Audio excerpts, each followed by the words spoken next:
On every offensive coordinator, every play caller sheet, they have about 5 or 6 plays per game that they call shot plays or big plays, and you don't get many opportunities to dial them up, and they just did, and they drop it with a great chance to make a big play. That's going to hurt. They'll look to throw, and it's hauled in by Jared Cook. And he's able to get up here to the 26. It'll be a gain of 8 yards, and that's going to bring up a 4th down. So much about offense is what you call hidden yardage. You know, you throw the ball to someone, they catch it, and then they can make a big play. You know, they create a play, run after catch. They did a really nice job there of limiting that and keeping him from a first down. Yeah, stopped him in his tracks.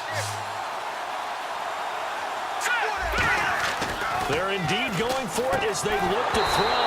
And it is incomplete. A surprising move here on the opening drive of the game. And the Bengals are going to get it back in terrific field position.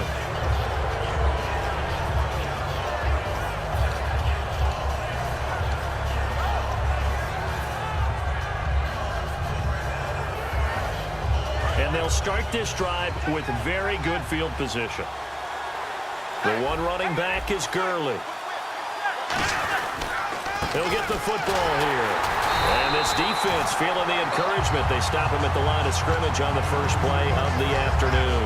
Tackle made by K'Wan Short. And when you're running the football, one thing you don't want to see is a big boy coming up there to swallow you whole in those D tackles and nose tackles. No, you're actually counting on your big boys to protect you from them. But on that play, the defensive tackle had the leverage, and he won the battle. No gain, correct? No gain.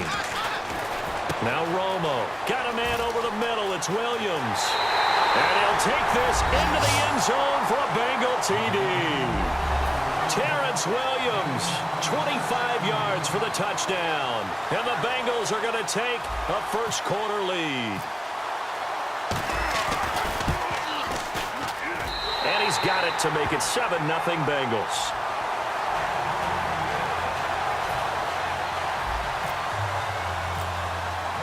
Forbat to send it away now following the touchdown.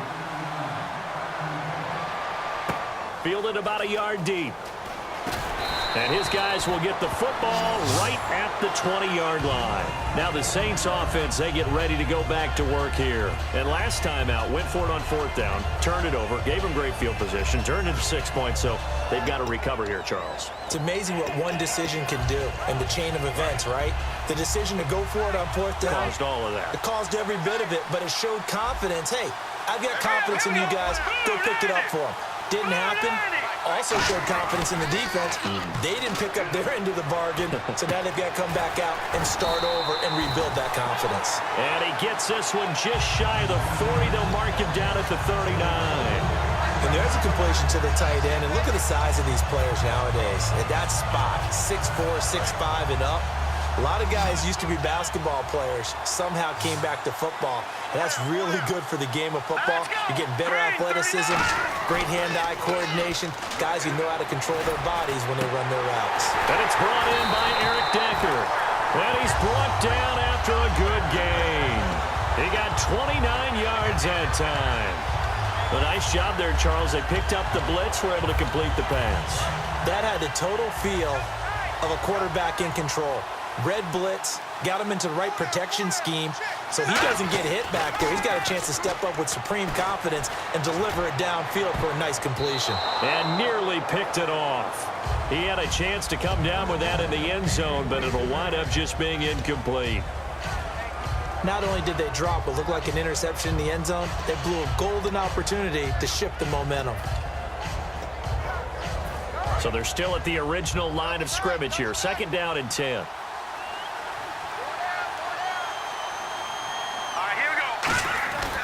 Back to throw again. Over the middle, it's Jared Cook. And he's brought down. Give him 10 yards on that one, and that'll earn him a fresh set of downs. All right, I'm doing my rudimentary math here. That's his 3rd catch here in the first quarter. I don't know if it's just game plan or he's just finding his way open. And maybe a little of both.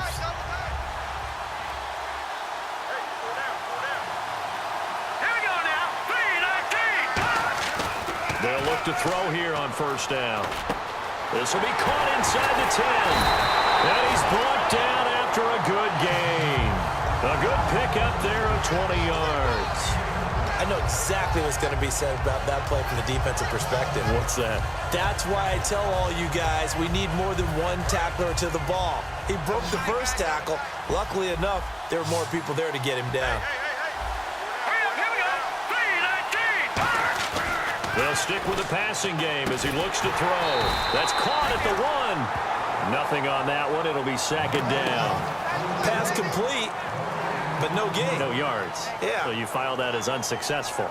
Yeah, you do, don't you? Except on the stats, throwing the ball, Get a completion. you get a catch, Yeah. but still, No yardage. Okay. Shift together here for the D-line. He'll look to throw. And incomplete there. A nice hit. Jars the ball free and brings up third down. After all the preparation, all the practice, a play like that will absolutely break your heart. They had everything they wanted, just unable to complete it. In the end zone, a big-time drop. I can't imagine we'd see another throw here. Third and goal from the 1.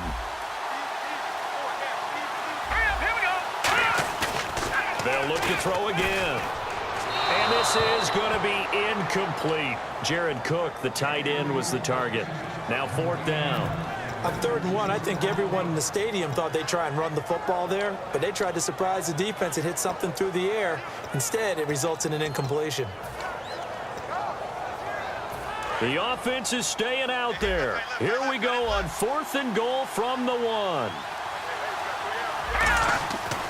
Again, he'll drop to throw. And he's got him. It's caught in the end zone. Touchdown, New Orleans. Their big-bodied receiver from a yard out. And the Saints are within an extra point of tying this thing up. It's good, and we're all tied at 7 apiece.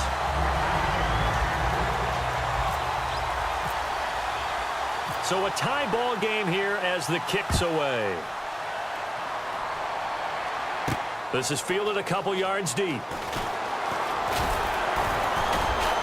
And last year that would have been a net gain of 5 on the return. This year he stopped where he would have been if he had taken a knee, and that's at the 25. Now the Cincinnati offense ready to see what they can do here. And that recipe on their last drive that resulted in a touchdown looked pretty good, so they'll be hoping to do that once more. And it takes me back to when we sat with the offensive coordinator and the head coach. They felt pretty good about their game plan and thought there were some holes in the defense, and they exploited them the last time out. Let's see if they can come back and put together a similar drive. And we'll see if they can do just that. That's a good play by the guys on the defensive side of the ball. Held them to a gain of 2, and that changes the playbook a little bit now for the guy calling plays. 2nd and 8. Now he's got to probably think about going to the air instead of maybe staying with the ground game. To throw on 2nd down is Romo. And they'll set up the screen to Gurley. Alongside Charles Davis, Brandon Gaudin, and it's the Bengals with a football to begin quarter number 2. They'll face a 3rd down conversion attempt here, 3rd and 3.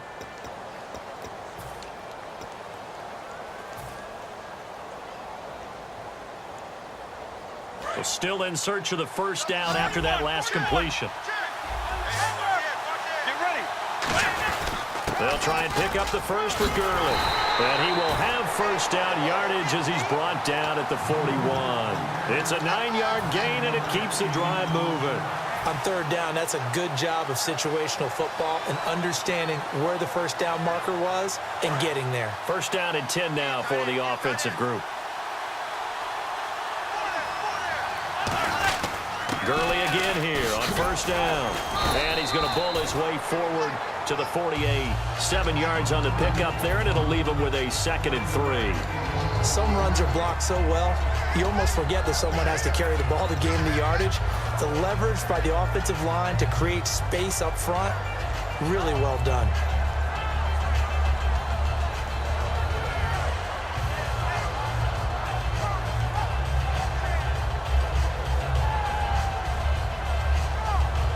Three yards remaining here on 2nd down. They come up in an offset eye. Now on 2nd down, this is Gurley. Trying to bounce it outside, but he's only able to get it back to the line of scrimmage.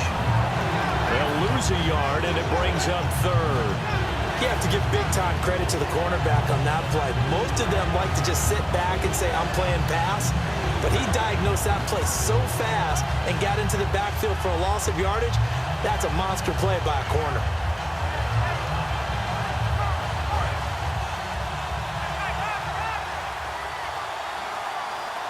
An extra defensive back in the game now here for 3rd and 4. Now a quick give to the fullback Felton. And he gets it down to the 48, enough for the first. At 5 yards on the play there, as the drive will continue. It's amazing how much advice defensive players get on 3rd down. You hear the bench screaming out, watch the draw, watch the screen, watch the pass here. Very rarely do they reference watching the fullback, and he slipped through and picked up a 1st down. Oh, look at Thomas wide open. And he will take it on in for a Bengals touchdown. Julius Thomas, 48 yards. And the Bengals are in for 6. Boy, it's nice to have that big, reliable target you can go to. Each and every time. A lot of people see that position as a fallback. Throw it to them when all else fails. Not at all. This guy can make plays, and that's exactly what he just did. Yeah, play here for a touchdown.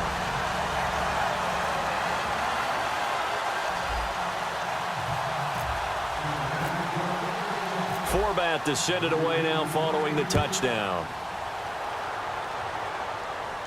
Fielded about a yard deep. Out onto the field comes New Orleans. And that last drive, a long drive, but not just that. They had a great air attack going. Do they stick with that? I would think that they would, because if they were confident enough to do it on the last drive, starting backed up in their own territory, why would you change anything? They've got to be confident about what they're presenting and continue to do so. Yeah, because the secondary, they really look clueless. And that was amazing because that drive went and went, no adjustments, and no big plays by the defense to knock the ball away. They'll come out throwing here to start the drive. Looking for his tight end, Clay, and it's intercepted. Picked off by Harrison Smith. And he's going to take this one back to the 37-yard line.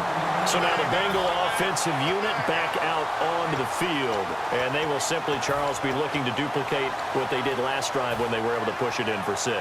And they hope it'll be that easy, right? To be able to take exactly what happened before, replicate it. They may have to make a few additional changes along the way because I'm sure the defense will make some adjustments, but they've got to have great confidence having scored the last time out. It'll be a pickup of only a yard, and it's a 2nd down. On 2nd down, here's Romo. The catch made over the middle by Ginn. 2 minutes to go here in the first half. We'll come back to Indianapolis right after this. He ain't going nowhere. Oh, he ain't going nowhere.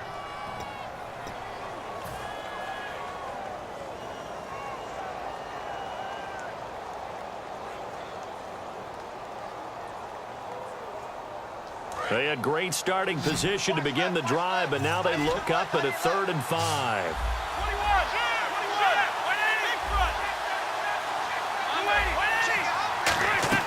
Play action. It's Romo. He's got a man. It's Williams. And he's going to have a 1st down here as he gets this one to the 17-yard line.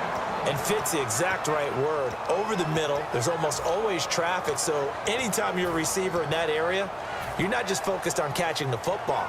You're wondering where the collision's going to come from, right? Because there's almost always someone there able to concentrate, catch it, and even added a little extra at the end with a short run. On 1st down, it's Gurley. And they get to him quickly here as he stopped right around the 13. Give him 3 on 1st down. It'll set up a 2nd and 7. When we talk about Luke Kuechly, you can't talk about his overall game without talking about his intelligence and how he controls the whole defense. He quarterbacks that defense, and at times will actually make checks just like a quarterback would on offense to get them into the right defense. They definitely were on that play. How about that finish, holding that to a minimal gain. Here's Romo now on 2nd down. Oh, it's a screen pass. That's complete. And he'll take this into the end zone for a Bengal TD. Todd Gurley from 13 yards out.